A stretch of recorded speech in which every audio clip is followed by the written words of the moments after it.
Christophe Pichon, domaine du même nom, situé à Chavanay dans le Rhône-Nord, en appellation Condrieu, Côte-Rôtie, Saint-Joseph et bien d'autres belles appellations. Alors moi, il se passe que j'avais mon père avant moi, donc c'est une succession. J'ai toujours baigné dans ce métier-là, de vigneron, mais aussi un peu maraîchage et arboriculteur, parce qu'à l'époque, la vigne n'était pas ce qu'elle est aujourd'hui. Mode de culture, aujourd'hui on est en culture on va dire traditionnelle, hein, même si on est labellisé.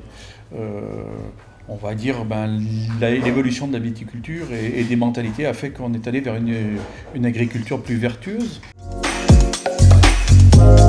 C'est c'est compliqué à répondre aussi parce que je suis membre du comité régional INAO, hein, du Grand Sud-Est.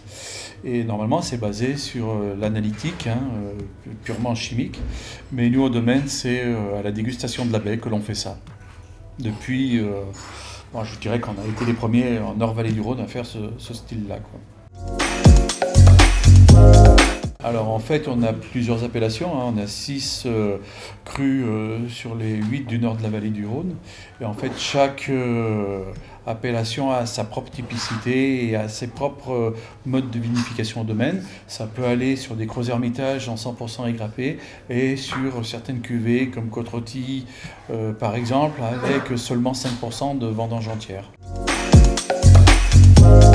Alors encore une fois, la durée d'élevage va varier d'un vin à l'autre en fonction des crus. On va dire que ça va aller on va dire 10 mois d'élevage 100% fût à 24 mois maximum, en passant de 3 à 4 vins sur une appellation, hein, des fûts de 3 à 4 vins sur 100% fût neuf suivant les appellations.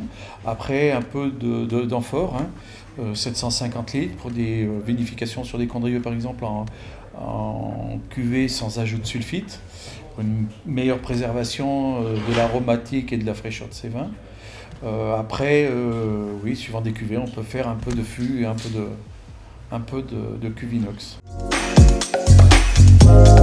Alors, c'est pas un vin de la vallée du Rhône ou un Grand Bourgogne, c'est Aubryon 71. J'étais tout gamin, mais ça m'a laissé un moment inoubliable. Une bouteille, j'étais jeune, voilà, on a mis chacun un petit billet, et on a partagé ça, je sais plus combien, mais voilà, c'était un grand moment. Je n'ai pas de gueule de bois chez moi. Boire beaucoup d'eau avant. Se préparer à l'avance.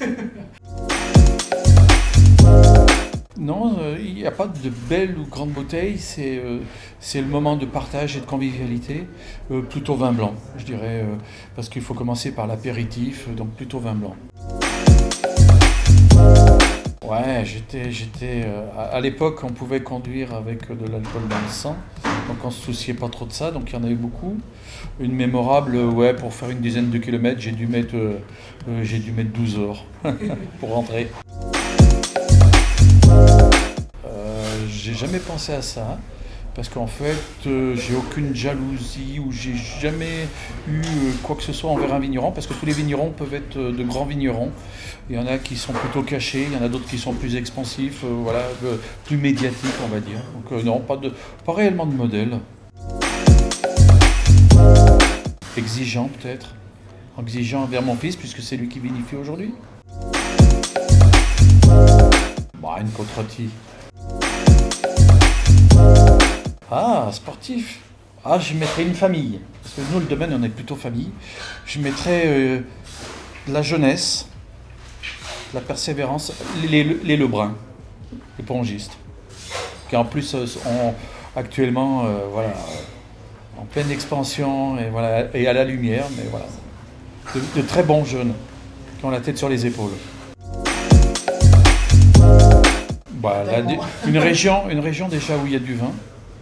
Quelle que soit la région, peu importe. Une région peut-être que je ne connaîtrais pas, je connais un peu la Crète, mais pourquoi pas la Grèce, ouais, aller voir un peu là-bas ce qui se passe pour les vins.